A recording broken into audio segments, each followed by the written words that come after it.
You know, in the old days, there used to live a good wife in my village, uh, a farmer's wife, uh, but she has had the special ability of delivering babies. At that time, there were no nurses, no midwives, no doctors on the countryside. So, having this sort of a very, very skilled woman in the village was a good thing indeed. And she was known far and wide, and very often people came to her to ask for help. When all this started, it was July. July is the hottest month in Finland, and it's the month when the farmers normally are making hay.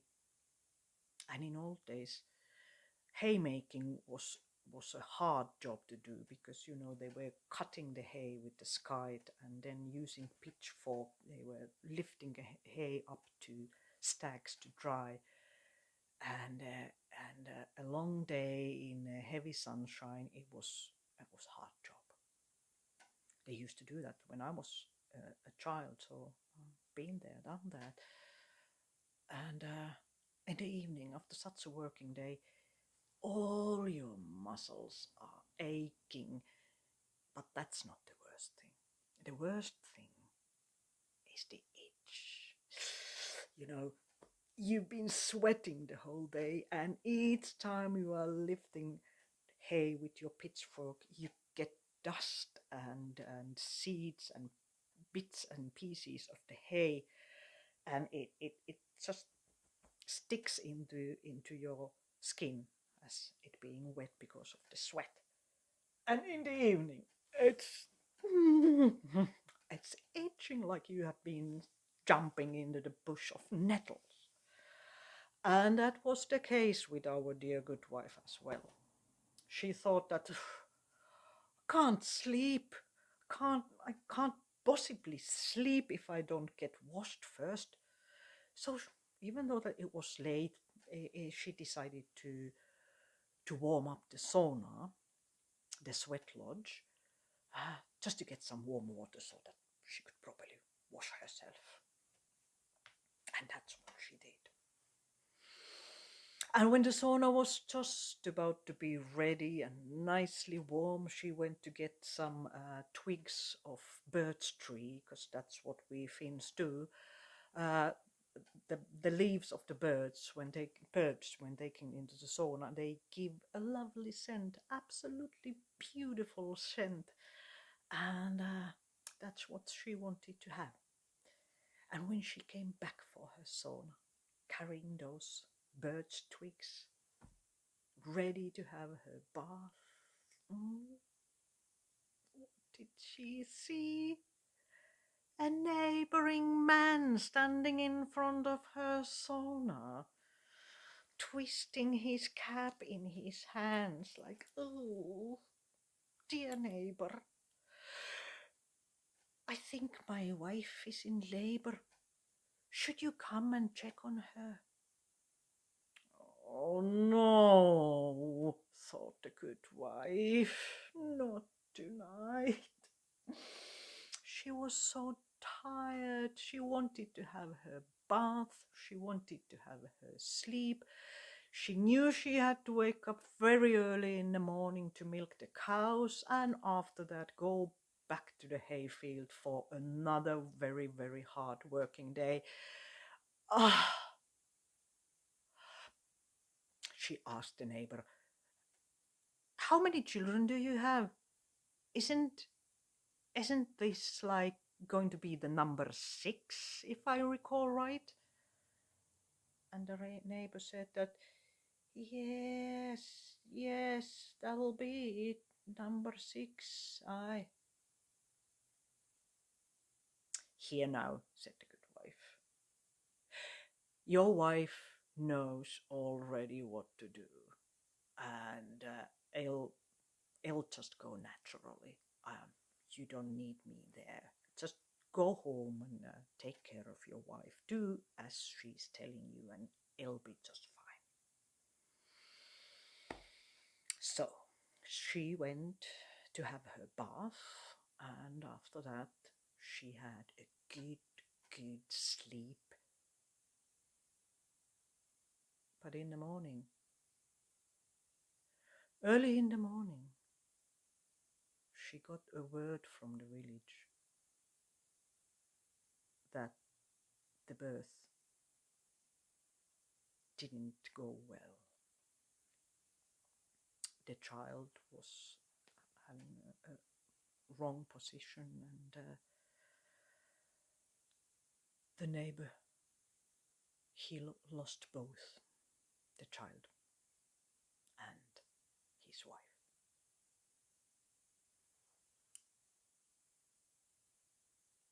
That hurt. Poor good wife, she didn't know what to do.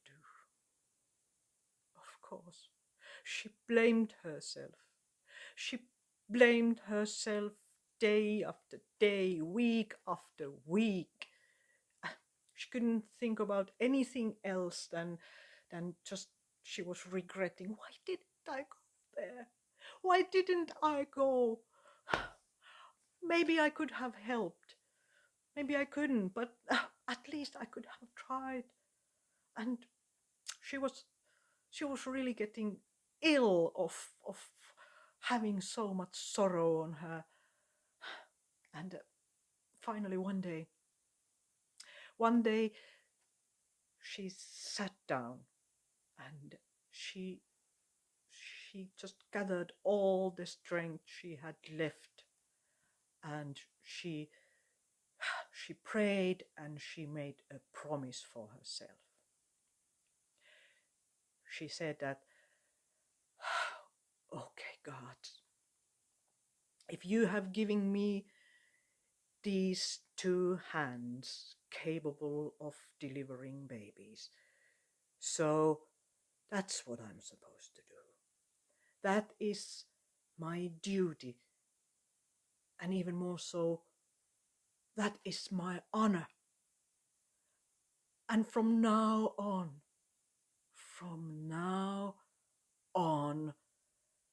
whenever, whoever, wherever is asking for help, I will immediately go and do all that I can.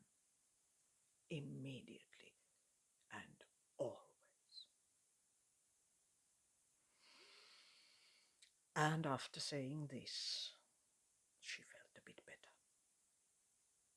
And then time passed, and time has this marvelous ability of kind of cutting the edges from sorrow, and that is a good thing. So years passed, and the dear good wife, she had almost forgotten about that sad July. And it was then August, and August is a lovely month in Finland, because in August it's still warm, it's mild, but we get the night back. We have a few hours of darkness already.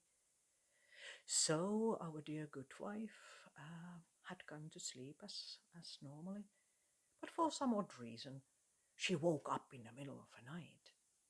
And it is with us elderly ladies that if we wake up in the middle of the night, we quite often need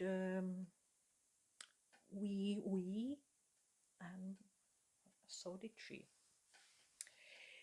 Those days people were not wearing pajamas or nightgowns or anything fancy like that. She was just wearing a shirt, so she had taken off her skirts and had the shirt which was long enough to cover her bum.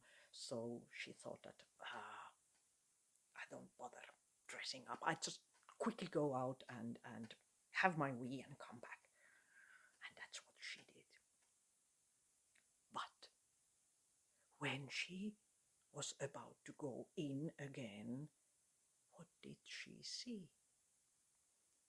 3 men standing on her yard, on her doorstep. and the men were strange. Not only strange, like she didn't know who they were, but they they looked very strange.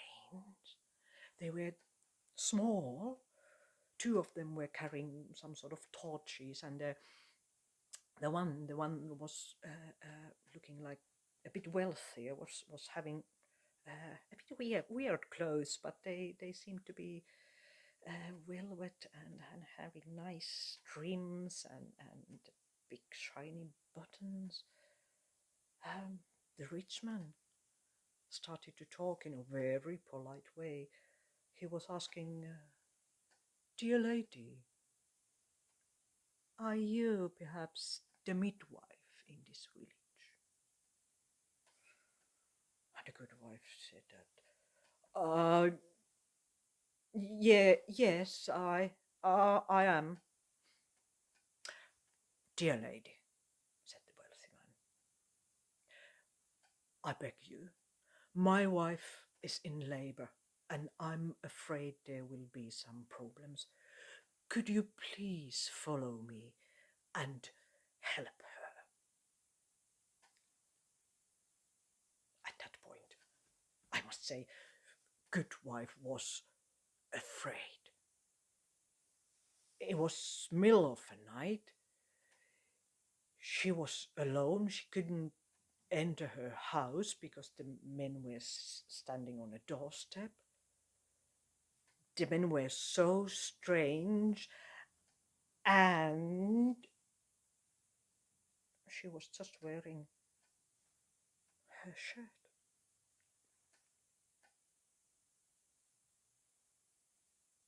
But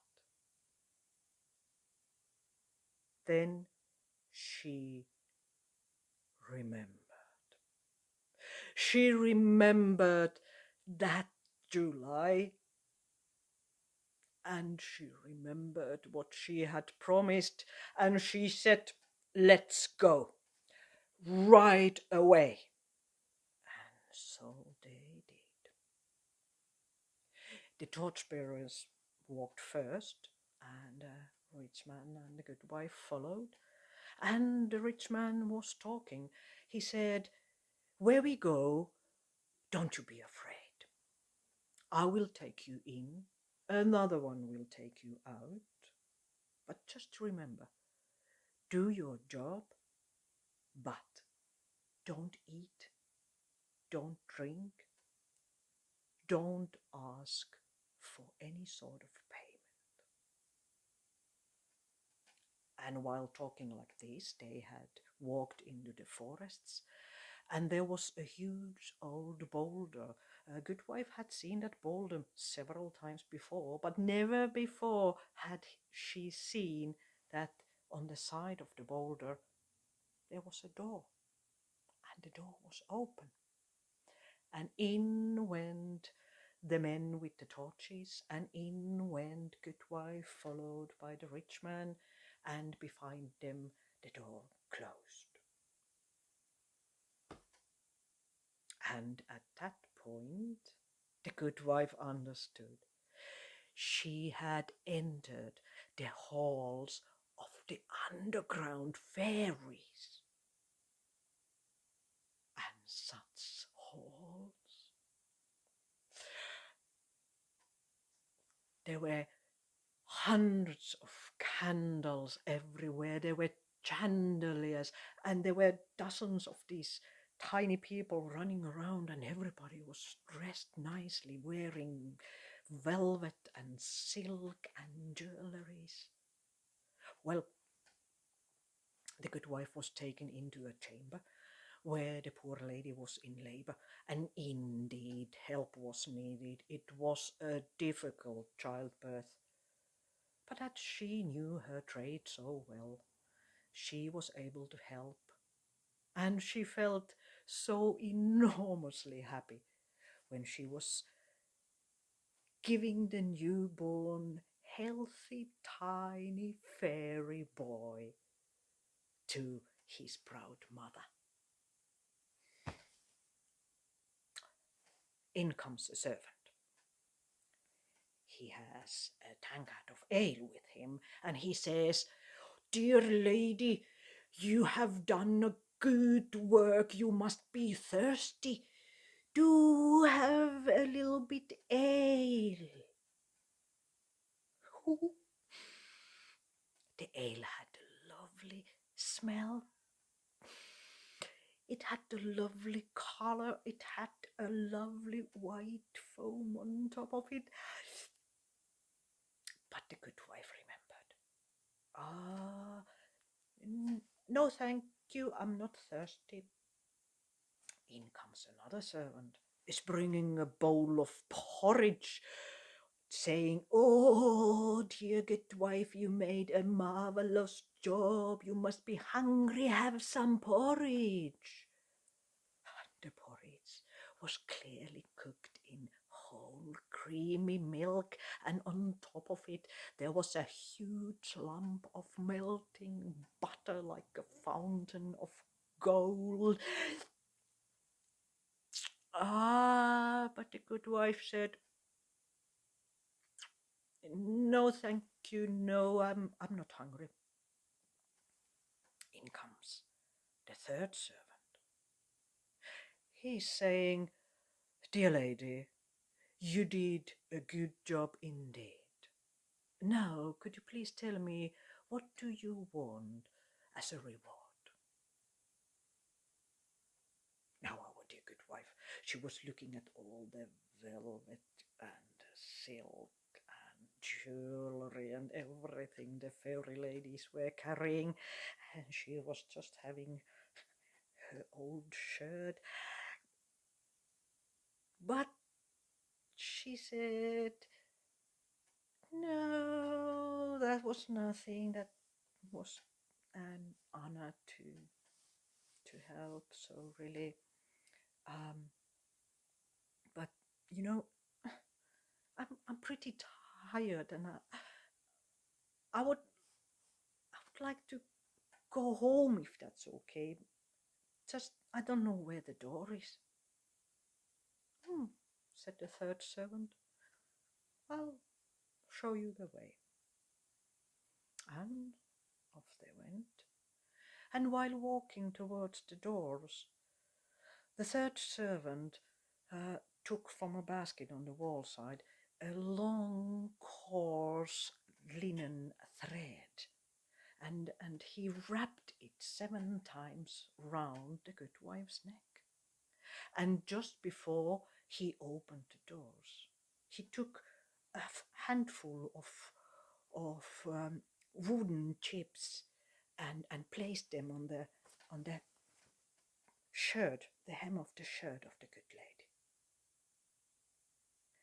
And she was so puzzled of everything that had happened that she didn't even drop those wood chips from her shirt, not before she was sitting on the side of her own bed in her own house. Yeah, and she fell asleep. And in the morning when she woke up, she noticed that she was wearing a 7-fold golden necklace, and on the floor beside her bed there was a big handful of silver coins.